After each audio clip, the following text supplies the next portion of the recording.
একজন শেখ হারুন ইজার, একজন আদনান ভাই, একজন অমুক ভাই, একজন তমুক ভাই, একজন অমুক স্কলার, একজন তমুক স্কলার, তাদের একক খেদমতে যদি এইভাবে জাগরণ হতে পারে, আপনারা একটু চিন্তা করেন যদি এরকম 100টা মানুষ একসাথে থাকে তাহলে উম্মার কি হইতে পারে। অতএব আপনারা এই উদ্যোগগুলো হাতে নেন, আপনারা পুশ করেন, আপনারা এগুলো আওয়াজ তুলেন।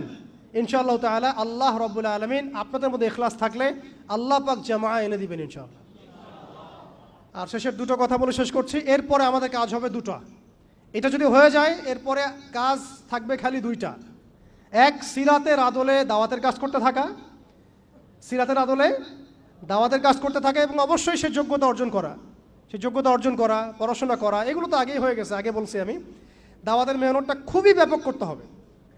চায়ের কাপে দাওয়াত হবে, হোটেলে দাওয়াত হবে, চা খেতে খেতে দাওয়াত হবে, কফি খাইতে খাইতে দাওয়াত হবে, স্কুলে দাওয়াত হবে, কলেজে দাওয়াত হবে, ইউনিভার্সিটিতে দাওয়াত হবে, সেমিনারে হবে, সিম্পোজিয়ামে হবে, মসজিদে হবে, তালিমে হবে, সবখানে দাওয়াতের কাজ করতে হবে।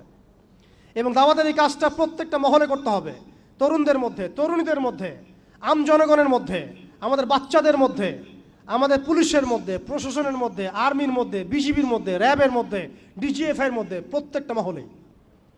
এবং এই দাওয়াত হবে খোলাসা করে, আমভাবে খোলামেলা দাওয়াত, ব্যাপক দাওয়াত এবং পরিপূর্ণ দাওয়াত, আংশিক ইসলামের দাওয়াত না, পরিপূর্ণ ইসলামের দাওয়াত, পরিপূর্ণ ইসলামের দাওয়াত। ব্যাস, এরপরে দাওয়াতের মেহনত চলতে থাকবে। যদি কেউ আমেরিকা হয়ে আসতে চায় আমরা তালেবান হয়ে যাব, যদি ইসরায়েল হয়ে কেউ আসতে চায় আমরা হামাস হয়ে যাব, যদি দেখা যায় যে কেউ এরকম কোনো পরাশক্তি হয়ে না এসে ভালোই আমাদের দাওয়াত কবুল করে নেয়, তাহলে মদিনা রাষ্ট্রের মধ্যে ইসলামী রাষ্ট্র কায়েম হয়ে যাবে ইনশাআল্লাহ। পরিস্থিতি যেমন হবে আমাদের কাজও তেমন হবে। মুক্তির একটাই পথ, দাওয়াত এবং জিহাদ, দাওয়াত এবং জিহাদ।